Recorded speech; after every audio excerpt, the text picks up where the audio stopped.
സംസ്ഥാനത്ത് അതിശക്തമായ മഴ തുടരുകയാണ്. നാളെയും കൂടുതൽ ജില്ലകളിൽ ഇപ്പോൾ അവധി പ്രഖ്യാപിച്ചിരിക്കുകയാണ് ജില്ലാ കളക്ടർമാർ. ഡീറ്റെയിലായി നോക്കാം. അപ്ഡേറ്റുകൾക്ക് ചാനൽ സബ്സ്ക്രൈബ് ചെയ്യാൻ മറക്കരുത്. കൂടുതൽ ആളുകൾക്ക് അവധി അറിയിപ്പുകൾ എത്തിച്ചേരേണ്ടതുണ്ട്. ലൈക്ക് ചെയ്ത് കാണാൻ ശ്രദ്ധിക്കണം. 5 ജില്ലകളിലാണ് ഇപ്പോൾ അപ്ഡേറ്റുകൾ ലഭ്യമായിരിക്കുന്നത്. അപ്ഡേറ്റുകൾ വന്നുകൊണ്ടിരിക്കുകയാണ്. കോഴിക്കോട് ജില്ലയിലാണ് ഇന്ന് ആദ്യം അവധി അറിയിപ്പ് ലഭ്യമായത്. ഇവിടെ പ്രൊഫഷണൽ കോളേജുകൾ ഉൾപ്പെടെയുള്ള വിദ്യാഭ്യാസ സ്ഥാപനങ്ങൾക്കെല്ലാം കോഴിക്കോട് നാളെ അവധിയാണെന്ന് ജില്ലാ കളക്ടർ അറിയിച്ചു. വയനാട് ജില്ലയിലും പ്രൊഫഷണൽ കോളേജുകൾ, അങ്കണവാടികൾ, ട്യൂഷൻ സെന്ററുകൾ ഉൾപ്പെടെയുള്ള എല്ലാ വിദ്യാഭ്യാസ സ്ഥാപനങ്ങൾക്കും നാളെ 17-ാം തീയതി അവധിയാണ്. പാലക്കാട് ജില്ലാ കളക്ടറുടെ അറിയിപ്പ് പ്രകാരം അങ്കണവാടികളും പ്രൊഫഷണൽ കോളേജുകളും ഉൾപ്പെടെയുള്ള എല്ലാ വിദ്യാഭ്യാസ സ്ഥാപനങ്ങൾക്കും 17-ാം തീയതി പാലക്കാട് ജില്ലയിൽ അവധി പ്രഖ്യാപിച്ചിരിക്കുകയാണ്.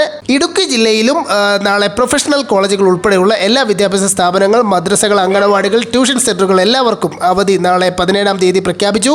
ആലപ്പുഴ ജില്ലയിൽ നിന്ന് അറിയിപ്പ് ലഭ്യമായിരിക്കുന്നു. ശക്തമായ മഴയും വെള്ളക്കെട്ടും നിലനിൽക്കുന്നതിനാൽ പ്രൊഫഷണൽ കോളേജുകൾ ഉൾപ്പെടെയുള്ള എല്ലാ വിദ്യാഭ്യാസ സ്ഥാപനങ്ങൾക്കും ആലപ്പുഴ ജില്ലയിലും അവധിയാണെന്ന് അറിയിച്ചിരിക്കുകയാണ്.